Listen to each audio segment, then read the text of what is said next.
It's not a secret how much free quality information Wager Talk, Sports Moment, and the Gold Sheet produce. And next up, we're giving out the Wager Talk College Basketball Guide. This might be the most informative collection of sports betting info we've ever produced. We're covering returning starters, offensive, defensive, and tempo rankings, recruiting rankings, head coaching info and background, and so much more. Even if you are the casual basketball fan, head over to the Ralph Michaels page and download this amazing guide for free.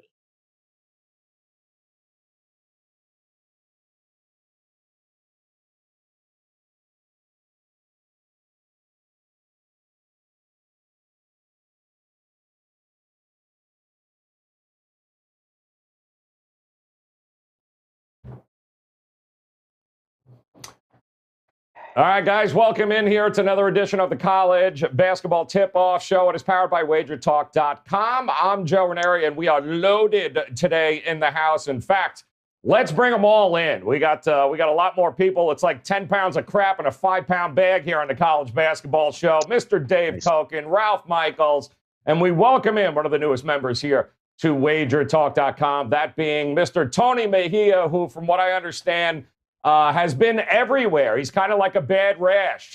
He's here, he's there. Tony, welcome in, brother. Thanks for taking it kind of feels like the Brady Bunch here a little bit, doesn't it? Like we should look to the left, look to the right. We do it, but we want to welcome you in, Tony, and welcome into the college basketball. Welcome to WagerTalk.com, my friend. Happy Tuesday, and thrilled to be with such esteemed company. So looking forward to it. Let's talk some college hoops. Yeah, ass kissing will get you everywhere on this show. Just ask Koken. So let's do this. Why don't we start with, of course, letting you guys know that a couple of things going on. Loaded card here tonight. We've got a few games that we're going to go over for you. So get ready. Clemson, Vatech. We're going to break that game down, as well as Minnesota, Illinois. We're also going to talk Loyola, Chicago, Wisconsin. We're also, I believe the final game is going to be Furman that we're going to get to here. We're going to talk about this Furman, Alabama game. But like we always do, want to let you guys know at WagerTalk.com, besides these three gentlemen that I am here with today on the panel, we have a really cool opportunity for you. I know it's a college basketball show, but I did want to let you guys know there is a college football bowl package that is available right now at WagerTalk.com. In fact, Ralph, correct me if I'm wrong, the entire college bowl season, plus whatever games are left here at this point, for $149. Is that correct? Yeah, you know, Johnny and I were talking prices yesterday. We said $199, and Johnny said, screw it. It's a COVID year. Some bowls are going to get canceled. He said, let's go $149. And then he said, hell, let's throw in the last week of the regular season. And I will say this. I went through, going to give myself a little promotion as well as Dave. I don't know what Tony's records were coming in, but when you look at the bowl games the last 2 years, this gentleman was number one, hitting 72%. Dave Koken, number 4, going 22-15 in bowl games the last 2 years. So you have 2 of the top 4 guys at Wager Talk on this panel. Although we are talking college hoops, college bowls are something we both have had success in. Yep. Dave's well-documented his 5% run in college football, all of football for that matter. Bottom line is we all speak the same language, the language of green, guys, and profits, and that's what it's all about. So let's take a look here, guys, at last night's card, some of the best performances on a limited card last night. We broke down some of those games for you. But we'll go ahead and throw up the performances here and take a look. Creighton and Marquette, of course, was one of the top games of the night there. But Nevada, San Diego, Dave was talking about that game just before we came on here, as well as, and we'll talk about this Rutgers, Maryland game. But what stuck out to you here, Ralph, about some of these top performances last night? Well, you know, Ron Harper, the son of Ron Harper, is a name we're going to hear a lot at Rutgers. And I like looking at the @ signs, guys. When you have those guys that go on the road against tough competition as a dog or in a close pick'em game, you do what Sherfield and Harper did. You know, that always jumps out at me for those guys that do it on the road. Nevada, San Diego, LSU, Sam Houston State, guys. Also, some of the biggest covers that we witnessed last night. Again, it was a small card. It's a much bigger card here tonight, but The covers were pretty big here last night. We'll start at that top, Ralph, with Colorado State, Northern Arizona, looking at a 23.5-point swing from a 15.5 line. Yeah, the Northern Arizona team is a team that's struggling this year. Keep your eye on them. And, Colorado ran the table. I was on the opposite side of the Morehead State game. And then 2 games we talked about here yesterday, Rutgers and Marquette both pull the upsets and are in the top covers for the day. Well, and Dave, let me ask you, last night of what you're seeing here on this list from some of the covers and upsets, what game stuck out to you the most? Well, I mean, the one I played, which was San Diego plus the points against Nevada. And it was, look, you have to just accept this in basketball. You're going to have some games. There's going to be games that go to the last minute with the point spread up in the air. And you just have to hope you land on the right side of half of them. I didn't on this one. San Diego up 5 with 8 minutes to go. Didn't feel real comfortable. Looked like a game would go to the last minute, and it did. And, it's one critical play that usually decides these things, and that's what happened in this game. It's a 2-point game. San Diego ball coming out of a timeout, and they get called for a 5-second violation with another timeout available. It was Ben Pyle, just didn't get the ball in. And it's like, dude, you cannot turn the ball over in that situation. They did, and Nevada made their free throws. San Diego missed their shots, and it ends up on 7. So I lost it. That's the way it goes. Move on to the next one. Amen to that here. And some of the big overs, unders that we had on the card last night. I know we talked about Marquette and, of course, Creighton looking to be able to get over that 150 number there. And they both nearly scored 90 points. So that was good. 153.5 is what it went off at, Ralph. 19.5 point cover there. Not a bad way to go with the over. Oh, you get to 90, and they didn't quite get there, but they sure didn't play any defense. So for Marquette to get to 89, was a number. But hey, that's the nice thing about the overs is, you have teams that don't play any defense, and that George Washington game. That was one I picked yesterday here on the line and said call for the upset. It was just an ugly William and Mary team. I mean, they had the lead early, and an ugly George Washington team. They had a big lead at the half and just kept piddling it away. And how many times have we said it? It's you shouldn't lay points with very bad teams. And George Washington right now is one of those very bad teams. I want to talk about the Marquette Creighton game for a minute because, Creighton just went to sleep in the second half of this game. They're up 9 at the half. Mm-hmm. And they just got completely outworked in the second half of the game. And you look at the numbers, it wasn't just that Marquette shot the ball well. They had an exceptionally good shooting night. But Creighton played no defense. None. They didn't hit the boards. It was a really bad second half for a quality basketball team. Those are the games you kind of circle, don't you? Because look, there's no guarantees. But Creighton's next game is against St. John's. I got to tell you something. I think St. John's might be even though it's at St. John's, they might be in a tough spot there because I don't think McDermott's team is going to come out there and go the lazy route like they did in the second half last night. He won't have to do much in terms of motivational techniques. I would imagine the practices the next day or two are not going to be a lot of fun for Creighton. Yeah, nor should they be. And Tony, before we dive into our first game of the night here with Clemson and Va Tech, what did you have on that? Was there anything that stuck out to you last night on the card? Did you have anything out there? Well, I was on the losing end of Ravens Browns, although Mark Andrews did get an interception for my prop late, so that was a little comforting. But my only college basketball play yesterday was Creighton laying the points against Marquette. Theo John was questionable, and he obviously played. Marcus Zagorowski, one of the country's best point guards, he's got to get it done on both ends. Dave's absolutely right. The defense was very lazy. And a game that you're supposed to control with senior laden guards, Denzel Mahoney, who's playing his ass off this year.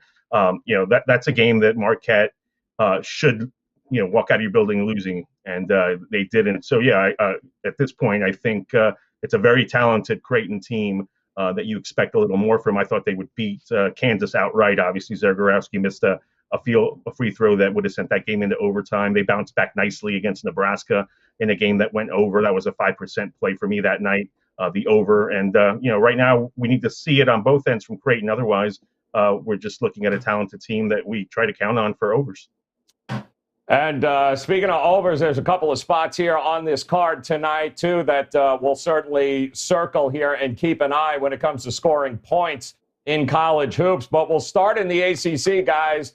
Let's look at this Clemson Tech. Clemson doing their best Clemson football impersonation on a basketball team. I'm exaggerating here, but they are ranked top 25 in the country right now. And Ralph, I'll start with you. Virginia Tech, the number 24 ranked Clemson Tigers. Can they continue to roll in this game tonight?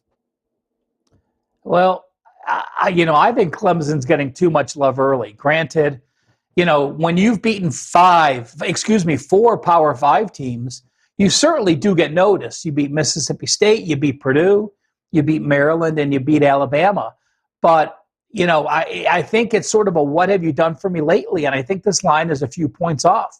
Virginia Tech got blown out against Penn State. People remember that. Clemson now in the top 20. People know that. And to me, Virginia Tech at home has the offense, has the ability to pass, has the guard play, where, we know it's going to be a snail's pace. So it's, to me, I think Virginia Tech is clearly a lean of mine. Won't get to my card, but I think this is an overreaction. The line's a few points off based on last games. Dave? Well, the odds makers made Clemson the favorite, and the market has flipped the game. So to me, this is where you toss the analysis out and you just go value. The odds makers are right more often than the bettors. Okay, this game was Clemson -1, and now you can get Clemson +2.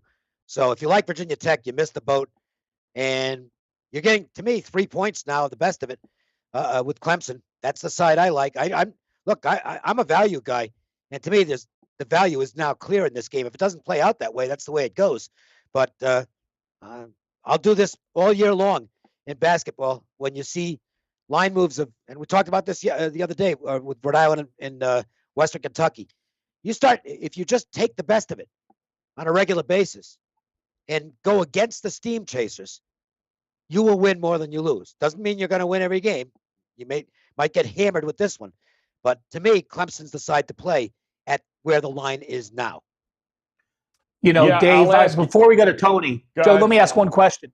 Dave, how much of a concern in this COVID without fans do you look at a Clemson team that has yet to play a true road game? They've played couple home games and 3 neutral games, and now you're playing a division foe that knows you very well on the road. I don't look at it at all. Again, I'll say what I just said. To me, it becomes strictly a matter of value. Okay, I think I've got a pretty good opinion in college basketball, but the one thing I've always believed is that the odds makers have a great opinion in college basketball. And if I can get 3 points the best of it from where the line opened, I'm generally going to do it, especially in closely lined games. It's a little different if you're talking about a game where the line's 18 and it goes to 21. It's not the same. But in a closely lined game, you're looking at 3 on either side, and you all of a sudden are going from -1 to +2. That is just flat out huge value in a closely lined game. The math is simple in terms of a low line and a big move. I just do it. It's basically an auto for me, unless there's some mitigating information, a key player out or something like that. And if it doesn't win, I don't care. I'll just keep on doing it because I know, and believe me, I've been doing this for years. Okay, this is a non-handicap play for me where I'm just strictly going for the value. Tony, let me ask you here. The Hokies, a bit of a shooting slump here the last couple of games, certainly against Penn State. Clemson's talented enough defensively, not exactly like you're just going to come in there and turn around your offensive woes here. How do you look at this game tonight between Clemson and Vatech? Well, this was my gold sheet key release, which I did about 3 a.m. my time, Eastern time last night. So looking at this, I know Clemson's allowing 51.4 points a game. They've been great. They won a holiday tournament just around the corner for me on the Space Coast. where Ralph referenced they beat two Power Fives. They've beaten Maryland really handily, held them to 51. So they've been really impressive. Held Alabama to 3 for 22 shooting in the Atlanta Hawks arena at Phillips. So look, they've gotten it done. But that said, I like Virginia Tech tonight. I think the sophomore guards, Hemolini and Tyrese Radford, have been playing really good basketball outside of getting blown out by Penn State. And that's where I look to for an advantage against the smallish Clemson backcourt. And you have familiarity at home. Brad Brownell's team's playing their first true road game. So the one thing that's interesting about this is that it was it obviously opened with Clemson as a favorite, and then it's available at 1, I think, at some shops, but the money line's actually 125. So they're being stingy a little bit, not giving you offering up any 115s anywhere that I looked, because in those games, and Dave referenced it earlier with San Diego. But if you get one possession games, money line sometimes is the way to go, just because you're not getting stuck pushing with a 1-point win. So I looked at that. I saw that Virginia Tech is 125 on the money line, but still a 1 to 2 point favorite depending on where you look. Love it. All right, guys, let's move on to the Big Ten. Minnesota taking on this Illinois team, 6-0, the Golden Gophers right now here, guys, coming off a win, I believe, was in Missouri, Kansas City, 90-61. Illinois, last time we talked about them, they were heading into a game against Missouri over the weekend. They lost that one, 81-78 on the road. Dave, I'll start with you in this game. Illinois, do they bounce back in this one against the undefeated Gophers? Yeah, I think they'll bounce back. Spread's a little bit dicey. But this is a really good basketball team, and I don't know that maybe they got a little overhyped because I don't look at them as the best team in the Big Ten, and I don't know that they're a Final Four team, but they're legit. There's no question about that. And the Baylor game that they lost, I would say the 13-point margin was a little misleading. I thought it was closer than that, and they lost a tough one to a good Missouri team. And it wasn't a neutral court like it usually is. This was at Missouri. I think you're going to have to pay a price, though, for Illinois all season long. Now, Minnesota, well, their best win's Boston College, and they had to go in overtime to beat the Eagles. So they're an unproven commodity at this point. I think Illinois gets them, but I don't know that I can lay this many points. But if I had to take a side, it would be Illinois. I think they're the better squad in Minnesota. While they've done well so far and they're 6-0, they just haven't proven to me that there's this level, and they're not good out from outside. They're going to have to make some shots from outside to stay in this one. Ralph, Minnesota undefeated. Some would say they're not really getting the kind of respect they deserve here. In your mind, is this Minnesota as good as their record? Well, let's just look at the KenPom ratings, and we all look at them, and this Minnesota team is 6-0. They started KenPom number 30. They are now KenPom 48. So despite being 6-0, they've gone 18 spots in the opposite direction. So that shows you where the analytics go. So obviously, that's the case. The one thing in the matchup, though, is, anytime Illinois plays, Coffey can normally dominate. But, Minnesota has that 7-footer with Leon Robinson there, so he can match up with them. I don't know how to read this Minnesota team. You look at Pitino last year, his tempo was in the 230s or 240s. Now he talks about how much he likes Marcus Carr, and all of a sudden their tempo's at a top 70 team. Now I'm sure that's going to slow down in Big Ten play, but he's played a lot faster. So if anything, I think him playing faster and without having those quality opponents gives Illinois an edge to get more possessions to perhaps pull it open. So, my original thought in this game was, I like the under. But again, when I looked at Minnesota and the way they pressed pace this year, they're actually number 25 on offensive tempo, the average length of time they take a shot. So I'm expecting that to slow down quite a bit, but I certainly can't bet on it because it hasn't been the case. Yep. Tony, well, I mean, you look at it, Illinois averaging about 90 points a game, giving up close to 80 points a game. A lot of offense possibly here. A number opened up right around that 148, 148 and a half. How do you see this one playing out tonight? Yeah, I saw the number before we came on at 146. That's a little scary considering all these games involved in the Illini. I've gotten it over 150. Bragging rights got almost to 160. So this is hovering at 146. It's Marcus Carr against Dayo Sumu. Ralph mentioned the 2 7-footers that we have to watch. And normally when we see 7-footers in college basketball, I tend to play under. Obviously, it keeps guys out of the paint. It's better paint protection. But Liam Robbins, a decent shot blocker. Cockburn, not really one, despite his size. Do we get tempo? Do we get a game that gets out of hand for one of these teams where it's a 10-point game and Pitino needs to press to get back in it? He certainly will. The Illini will certainly not mind a game that gets into the 80s. So I like the over a lot. I'm just scared by the number. I'd be, the 146. I'd feel better about if it was about 152. I'd get a fairer shake. You know what I'm saying? Yeah. But I mean, look, I'm going to look at it a little later and certainly lean over and expect a show. I mean, Dasunu, the only player in Division I, averaging 26 and 5, and Marcus Carr is going to get after him too. Very interesting number to say the least on that game. Definitely worth taking a look at. This is an interesting number too, guys, in this game. Loyola Chicago taking on Wisconsin. The Mo Valley taking on the Big Ten here tonight.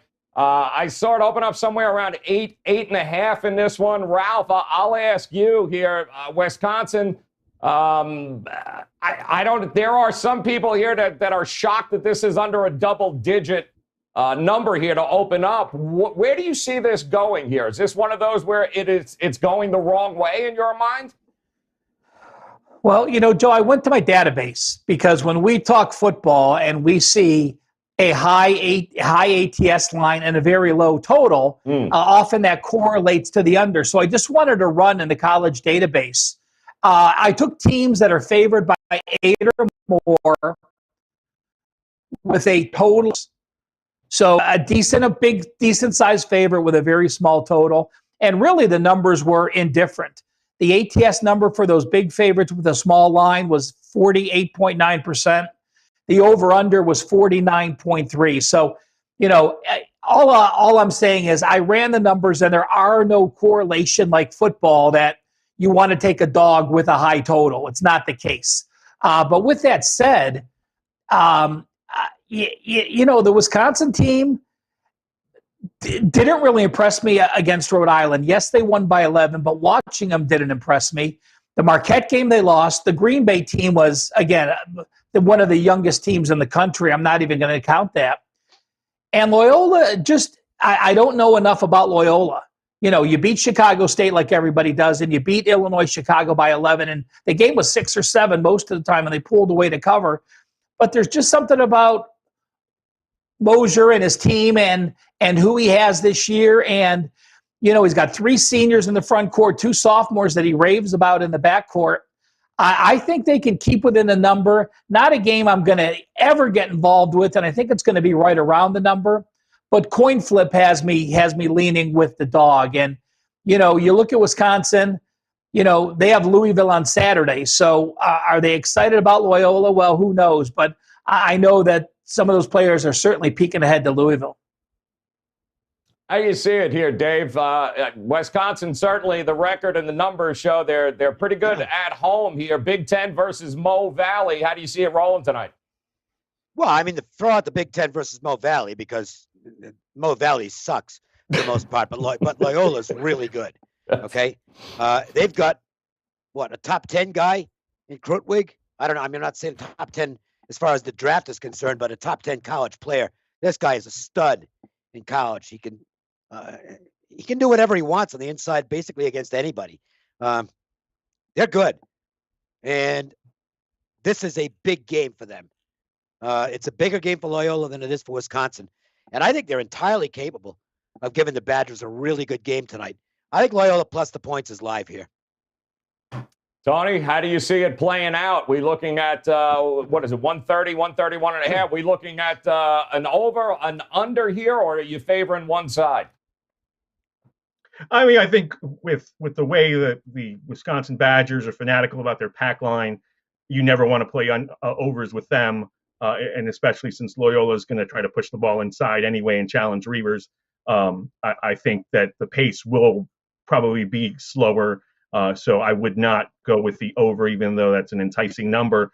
I think unless you want, you're envisioning Loyola going in there and winning that game outright, you kind of take a step back as far as taking the points, because the one thing that I don't want to be doing is having Loyola down 4 or 5 points down the stretch, missing some shots and then fouling, and you've got a 95% free throw shooter in Brad Davidson on the other end collecting 2 for the Badgers, and they shoot the ball extremely well from the free throw line. Dimitri Trice is, I think, their worst free throw shooter at 69%. But you got Potter and Reavers and Aline Ford all over in the 70s. So it's a team that really shoots the free throws well, and down the stretch, that makes all the difference. So probably a no touch for me all around. Before we get to the Furman game, guys, let me just quickly go around the room. Dave, I'll start with you. We told you guys, if you're just joining us, we told you about the college football bowl package available at Wager Talk right now for all of these gentlemen. $149 will get you the rest of the college football season, including all the bowls. But Dave, up at WagerTalk.com right now, is there what do you got going on tonight? One college football game for Saturday, which I posted yesterday. I've got a free play on one of tonight's extra board games in college basketball, and one play that I basically already gave out on the show because I mentioned Clemson, and I did bet them at +2. Sign up for the bowl package. I wouldn't. There's nothing to buy you. Look, the football game was $9 yesterday. Now it's $25, so you missed the boat on that. Right. The basketball play that I'm selling, I already gave out here, and the other play is free, which I'm probably going to mention in a minute. So buy the package, or if you're looking for games tonight, get somebody else's stuff.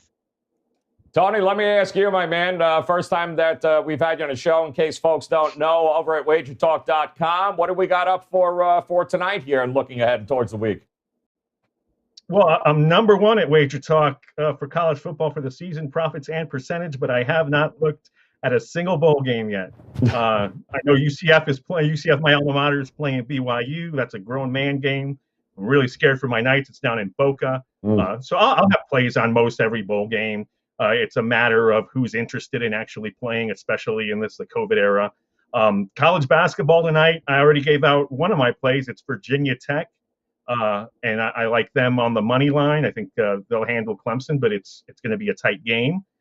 St. Bonaventure just got started, I think, while we're taping this. So I'm curious to see how they're doing against Akron. I'll have some other college basketball. They're up 14-8. There you go. Okay.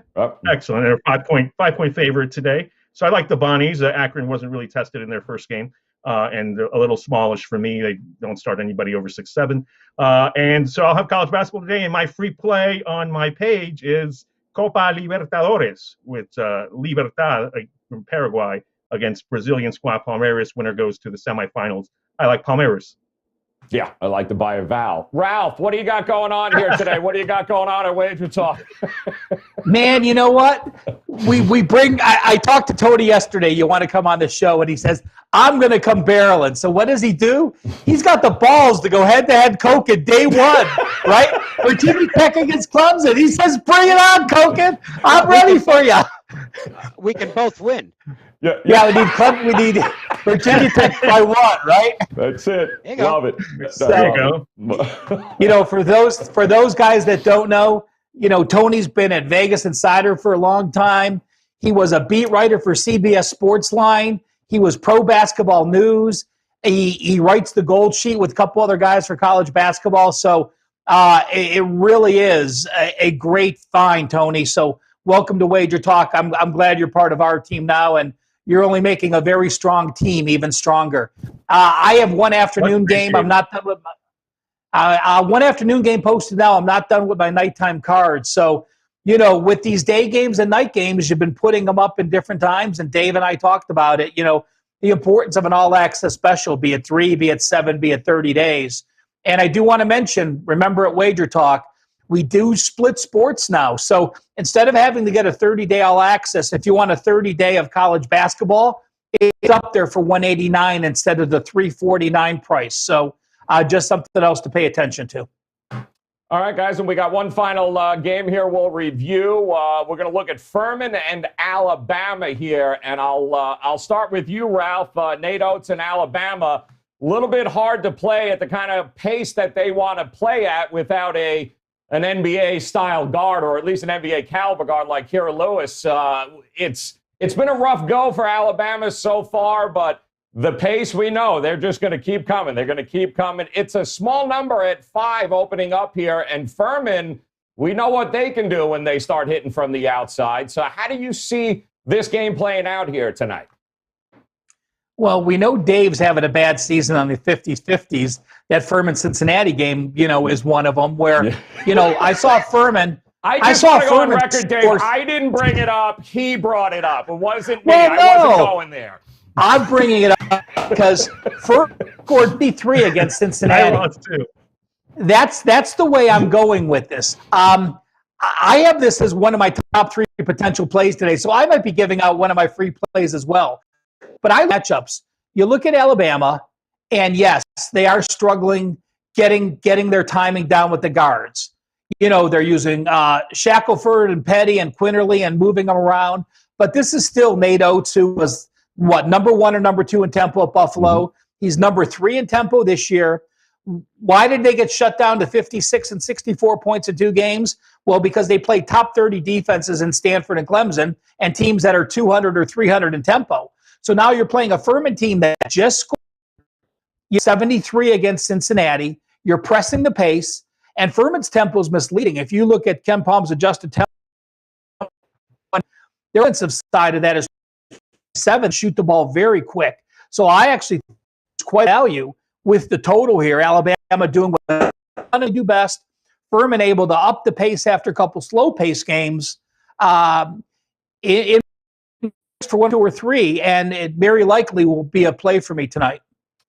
Dave, how do you see it working out here with Alabama coming off of that 56-point performance against Clemson, who grinded it to a halt? It's a 3-point shooting contest. Both teams are going to fire them up all night long, and whoever hits the most threes wins. Furman's been shooting it better than Alabama, but Alabama really, and it's the do theory, so I don't like playing the do factor, and that's why I didn't play the game. But Alabama is overdue to start nailing the threes. They've got shooters on this team. You might start to see the positive regression here. So my opinion is Alabama, but I won't be backing it with money. Bombs away, Tony. Furman's going to be chucking it. We know they're 2-1 to the over so far this year. 2-3 to the over is what Alabama is. Are you looking at the total, or are you looking at a side in this game? I mean, I think it'll probably be high scoring. Joe, we've done this about a month, and I think you probably view me as pretty wholesome. But I let the F-bombs fly with that Cincinnati 10th of a second foul against the Paladins. That was on Furman +4. I was at least going to get the push. And so I really respect Furman. Cincinnati played their best game of the season just to survive that game. So I could see Furman winning outright. Alabama coming off a 3 for 22 game shooting it against Clemson, but they're not going to see quite the athleticism on defense that they saw against the Tigers. So from that standpoint, if they both let them fly, I think we might see an over. All right, guys, and of course, just to recap, if you're just joining us here, once again, WagerTalk.com, Dave Koken, Ralph Michaels, Tony Mejia. Plays and packages are available right now, including the college football bowl package right now for $149. Never miss a play for the rest of the season, guys. Lock it up now. Get it done, $149. Dave's already got his college plays up for this weekend. Grab that and go ahead and do it. And I can guarantee that Tony Mejia and Ralph Michaels will be all over the bowl season here, each and every game, plus college hoops games tonight. Make sure you stop by WagerTalk.com. So in a quick recap here, guys, I'll start with you, Dave. Is there another game outside that you kind of circled, or you just want to recap what you said about the Clemson-Vatech game? No, I mentioned the Longwood-Radford game, which I gave out as a free play. This is the second of back-to-backs. They played last night, 1-point game. Longwood shot it well. I don't know if they'll shoot it that well tonight, but it was a ridiculous foul shooting disparity in the game. So it's probably a game Longwood should have won. The one thing we've already seen when this is a unique scheduling this year, which we probably will never see again. where teams are playing back-to-back games in the same location. And what we've seen so far is just basically a blind deal. If you take the team that lost the first game in the rematch, really well. Longwood is the team that lost the first game last night by 1. They're getting 4.5 tonight. I took it. They might get blown out because it's a blind, again, it's a blind thing, but if this could be one of those trends that's peculiar just to this season because it'll never happen again, but it could be a real nice winner. So I went with Longwood here. Love it. Tony, I'll go to you. Want to thank you once again. And guys, Tony Mejia, make sure you visit his page at WagerTalk.com. Plus, over at the Gold Sheet, you'll be able to see he writes for the Gold Sheet. There's always great stuff, both written and on the shows here at Wager Talk Television that you'll be able to catch Tony at. Tony, talk to us. You want to recap that game on how you're going toe-to-toe with Dave, or do you have another game that you had circled on here that doesn't require a vowel to be bought? Well, unfortunately, I had to study on K-State, Iowa State, because I wasn't sure if we were covering that or not. So considering I looked at those two putrid teams, I might as well give out a play. Kansas State's lost to Fort Hays State. They're 2-4. They got 3 players out. Gamo Stokes, Barry Brown, and Dean Wade all graduated. So Bruce Weber's got a reclamation project on his hands. Meanwhile, Iowa State lost by 28 to Iowa, the largest margin in Cyhawk history. They've got a freshman, Xavier Foster, that I really like. But to me, I'll go ahead and lay the points with Iowa State. They've got seniors in Solomon Young and Jalen Coleman-Lands that I would back to beat the young Kansas State squad that comes in there for the Big 12 opener for both. So give me that. And I like Dave's trend. I have seen that pop up from here on out. I got bit by Iona against Fairfield in that exact scenario where Iona killed them in game 1 and got destroyed in game 2. So that's a good one to keep an eye out. All right. Yeah, it went in the MAAC. It went 3-1 straight up, 4-0 against the spread. Mm-hmm. So again, it might turn around. I don't know, but so far, logically it makes some sense. Two teams, same place. They're not going anyplace. Right. The team that lost has got a motive coming into game 2. So we'll see what happens. By the way, 23-14 Bonnie's right now. Love it. Ralph, come on, Ralph, bring it. Where are you going here tonight? Well, first, Joe, I'd like to check with our editing and jump back and skip and put in the Gold Sheet play of the day. So this is how ballsy I am. Ooh. I bring in the guy who's writing the freaking Gold Sheet, and I get credit for giving out the Gold Sheet play of the day. So that's just me. Thank you very much, Tony. I don't know if Tony wrote. Tony, did you write the Eastern Washington game? I do. I like Eastern Washington a lot. So did you wrote it for the Gold Sheet? Did you? Okay. Well, okay.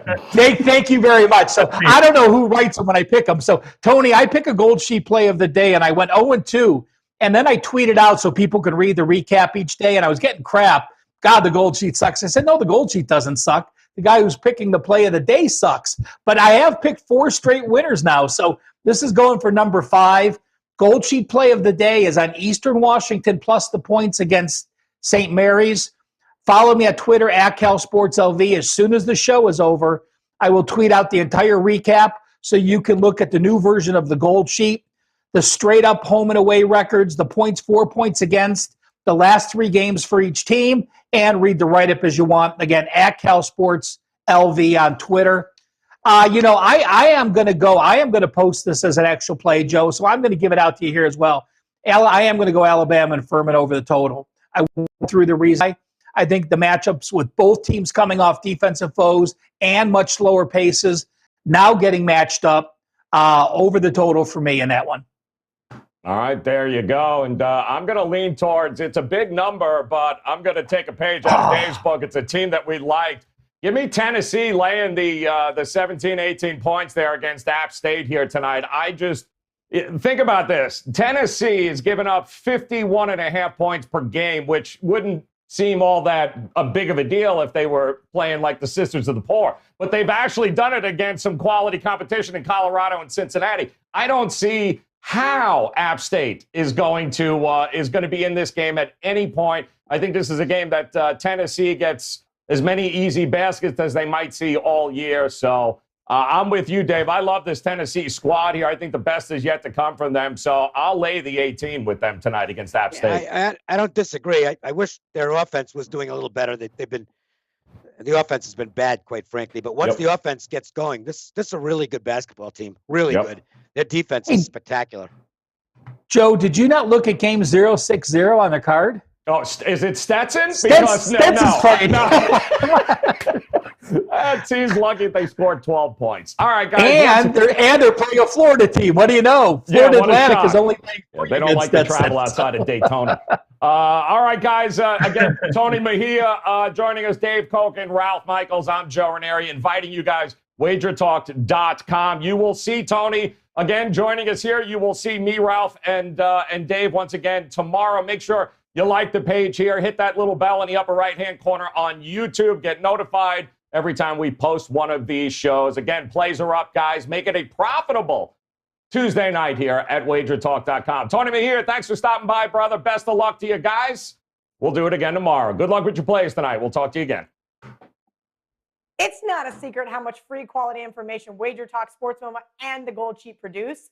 And next up, we're giving out the WagerTalk College Basketball Guide. This might be the most informative collection of sports betting info we've ever produced. We're covering returning starters, offensive, defensive, and tempo rankings, recruiting rankings, head coaching info and background, and so much more. Even if you are the casual basketball fan, head over to the Ralph Michaels page and download this amazing guide for free.